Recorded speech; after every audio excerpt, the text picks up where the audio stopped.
Very good. تو میں بھی تھوڑا خدا ترس ہوں. یہ غلط کہہ رہی ہیں خاتون کہ جی میں ظالم ہوں، ایسا کچھ نہیں ہے. میں غلط بالکل نہیں کہہ رہی ہوں. مدد کرتی رہی. بیٹا میں آپ کو سنوں گا. کچھ عرصے بعد میرے بیٹے کی منگنی تھی، تو میں نے فیاض سے کہا کہ بھئی بہت سارے مہمان آ رہے ہیں تو تم اپنی فیملی کو بھی ہمارے ہاں بلا لو. اس نے بلا لیا. تو اس کی بیگم جو یہ زلیخا ہے، میں نے اس کو بہن اور بیٹی سمجھ کے کچھ کام وام کہہ دیے گھر کے کہ بیٹا یہ سرو کر دو مہمانوں کو، یہ کر دو وہ کر دو. تو اس نے بہت زیادہ نخرہ دکھایا، بہت زیادہ وہاں پہ موڈ بنایا، اپنے ہسبینڈ کو کچھ باتیں بھی سنائی. تو میں بہت شرمندہ ہوئی. خیر تھوڑے دنوں بعد ہی اس نے مجھے پھر کہا کہ بیگم صاحبہ کچھ پیسوں کی ضرورت ہے، برائے مہربانی مجھے دے دے.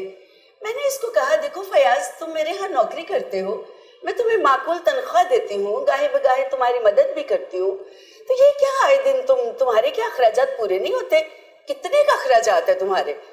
تو میں تمہیں ایک تجویز دیتی ہوں، تمہاری بیٹی ماشاءاللہ سے 11 سال کی ہے، تم اس کو میرے پاس لے آؤ، میں اسے تھوڑا بہت گھرداری بھی سکھا دوں گی اور پڑھا بھی دیا کروں گی.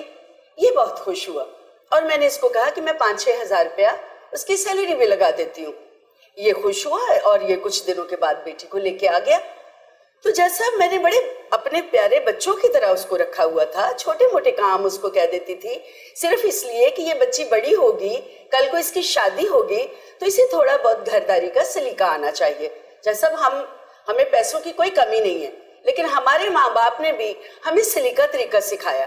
آج ہم اپنے گھر میں بہت اچھے سے ہیں، ہمارے یہاں بہت سارے نوکر بھی ہیں، چاکر بھی ہیں. ہمیں بچوں سے اتنا ظلم نہیں کرنا اور نہ ہی ان سے بھاری بھرکم کام لینا ہے. تو یہ غلط کہہ رہی ہیں. میری بیٹی کے بچے آئے ہوئے تھے، وہ کھیل رہے تھے آپس میں، تو کھیل کھیل میں بچوں نے کہیں بال کاٹ دیے اس بچی کے. مجھے بہت افسوس ہوا، بہت بری لگ رہی تھی. جیسا میں اس کو پارلر لے کے گئی، میں نے اس کو ہیئر کٹ دلوایا، وہ اتنی پیاری لگ رہی تھی. جب وہ میرے پاس آئی تھی اس کے سر میں اتنی جوئیں پڑی ہوئی تھی، اس کی ماں نے اس پہ بالکل توجہ نہیں دی تھی اور یہ کہتی ہے وہ 4th کلاس میں پڑھتی تھی. جیسا آپ یقین کریں اس کو ABC الف ب کچھ بھی نہیں آتا تھا.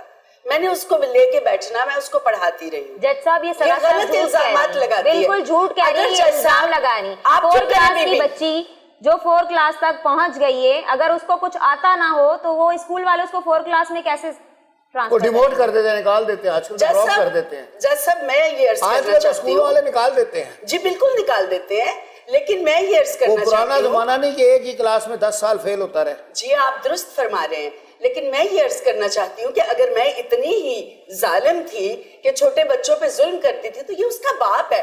اگر یہ ماں ہے تو یہ باپ ہے. اس کو بھی اپنی بچی اتنی ہی پیاری ہے جتنی اس کو ہے. تو جج صاحب یہ کیوں میرے پاس لے کے جج صاحب باپ اگر ان کے پاس کام کر رہا ہے تو وہ تو ڈرائیونگ کر رہے ہیں، ان کا کام گھر سے باہر کا ہے. بچی گھر کے اندر ہے، اس کے ساتھ کیا معاملات ہو رہے ہیں وہ بچی ہی بتا سکتی ہے. اور اتنی سی بچی کو جھوٹ بولنے کی کیا ضرورت ہے؟ اندازے لگا رہی ہے. ٹھیک کہہ رہی ہے. ان کے جیسے یہ چٹیاں کٹی تھی، میڈم جو ان کو لے کے باہر گئی، صحیح کٹنگ کروائی اور دوبارہ جو ان کو لے کے آئی. وہ تو انہوں نے اپنی غلطی کو درست کیا ہے نا، یہ جھوٹ بول رہی ہے.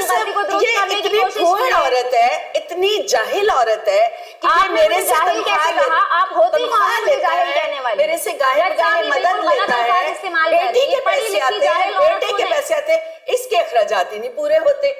مجھے نہیں سمجھ آتی کہ یہ کیا کرتی ہے. میں میڈم سے جو ہے جب بھی مجھے پیسوں کی ضرورت ہوتی ہے میڈم مجھے دے دیتی ہے. جب بھی کوئی مسئلہ ہوا ہے میڈم نے میری مدد کی ہے. تو اس حوالے سے میرے ساتھ یہ بہت اچھی ہیں. میں نہیں کہنا چاہتا کہ ان سے جو ہے کوئی غلطی ہوئی ہے یا کوئی بات ہوئی ہے. میں نے ایسا بالکل نہیں کیا، نہ میں نے بچی پہ ہاتھ اٹھایا ہے، نہ میں نے اس کی چھٹیاں کاٹی ہے. اتنی خدا ترس ہوتی تو یہ بچی کے لیے یا بچے کے لیے خود ہی کچھ خرچہ باندھ دیتی نا. انہیں کام پر کیا رکھنے کی ضرورت تھی؟ ان کے لیے خرچہ رکھ سکتی تھی، پڑھائی کا کچھ بھی. اس کو گھر پر بلا کر کام بھی کروایا وہ الگ، اور اس کو ٹارچر کیا وہ الگ. یہ تو کوئی بات نہیں ہوئی. اگر آپ پڑھی لکھی، بات یہ ہے کہ اس کی ذہنی مینٹالٹی یہ ہے کہ پیسے آتے رہے، گھر میں پیسے آتے رہے، وہ بس کام نہ کرنا پڑے، کچھ کرنا نہ پڑے، بس اوپر سے گرتے رہے پیسے اور بس یہ بیٹھ کے تو اپنے پیسے گنتی رہیں. ٹھیک ہے نا. بات یہ ہے کہ اس کا شوہر مزدور آدمی ہے، اس کو اپنے شوہر کے ساتھ تھوڑا تعاون کرنا چاہیے، اس کی عزت کرنی چاہیے. وہ اس کے ساتھ یہاں پہ بیٹھی اتنی زبان چلا رہی ہے تو گھر میں میں بالکل تعاون کرتی ہوں. بولنے کی ضرورت ہے تو میں بول رہی ہوں، اس میں زبان درازی کی تو کوئی بات ہی نہیں ہے. میں گھر بھی سنبھال رہی ہوں، میں باہر بھی جاب کر رہی ہوں. بیٹا میڈم کا مطلب یہ ہے کہ آپ کو بھی نا مطلب ود ان بجٹ اپنے پیر پھیلانے چاہیے. دیکھیں ہر آدمی کی جو خواہشات ہوتی ہیں نا، ہماری بھی لگا لو، وہ ہماری آمدنی سے بہت زیادہ ہوتی ہیں. لیکن اب سسٹم یہ ہے کہ ایک ہر آدمی کی آمدنی کی ایک لمٹ ہوتی ہے، ٹھیک ہے، تو اس لمٹ کے اندر ہی اپنا بجٹ بنانا ہوتا ہے. جج صاحب میں پوری کوشش کرتی ہوں، میں فیاض سے یہی کہتی ہوں کہ ہم دال روٹی بھی کھا لیں گے، گزارا کر لیں گے، لیکن بچوں کو تو ہر چیز چاہیے نا، بچے تو ہر چیز مانگتے بیٹا ہیں، بچوں کی کھانا بھی پینا ہو